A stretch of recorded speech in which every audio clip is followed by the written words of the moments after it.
నమశంకరాయ. జనవరి 15 సంక్రాంతి సందర్భంగా మీకు ఒక అద్భుతమైనటువంటి పరిహారం, సాక్షాత్తు పరమేశ్వరుడే సాక్షిభూతుడై మీకు భోగభాగ్యాలని అందించే కర్మసాక్షి అవుతాడు. శివరహస్య గ్రంథంలో ఈ యొక్క పరిహారం చెప్పబడి ఉంది.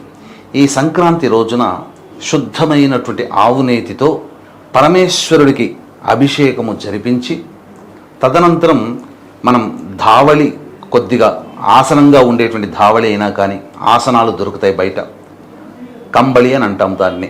కాబట్టి 5x5 కంబళి అయినటువంటి దాన్నైనా శుద్ధమైన ఆవునేతిని ఆ కంబళి మొత్తమైన అద్దాలి, లేదా ఆవునేతినిలో కంబళిని ముంచి ఆ అభిషేకమైన పిదపద అర్చన చేసి ఆ పరమేశ్వరుడికి ఆచ్ఛాదనగా ఇచ్చినట్లయితే పరమేశ్వరానుగ్రహం వలన భోగభాగ్యాలు పెరుగుతాయి. ఇది పరమేశ్వరుడే స్వయంగా చెప్పింది. కాబట్టి అందరూ ఆచరించి పరమేశ్వరానుగ్రహాన్ని పొందండి. అలాగే గతించినటువంటి పెద్దలకి ఆత్మతృప్తి కోసం వారసులు విధిగా ఈ రోజున సంక్రాంతి పర్వదినం రోజున పిండ ప్రదానము, తర్పణాది కార్యక్రమాలు, వస్త్రదానము బ్రాహ్మణులకి చేయాలి.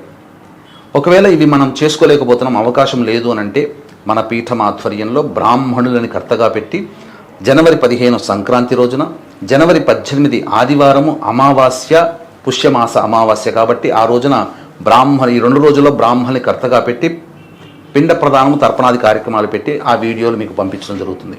ఇక ఆదివారం అమావాస్య మహా గొప్పదైనటువంటి రోజు కాబట్టి సర్వదోష నివారణ పూజల హోమాలలో భాగంగా బగలాముఖి, ప్రత్యంగిర, రాజశ్యామల, వారాహి, ధూమవతి, కాలభైరవ, శనేశ్వర హోమాది కార్యక్రమాలు జరిపించి శక్తిపాతం చేసినటువంటి కరుంగలి మాల ఇవ్వడం జరుగుతుంది.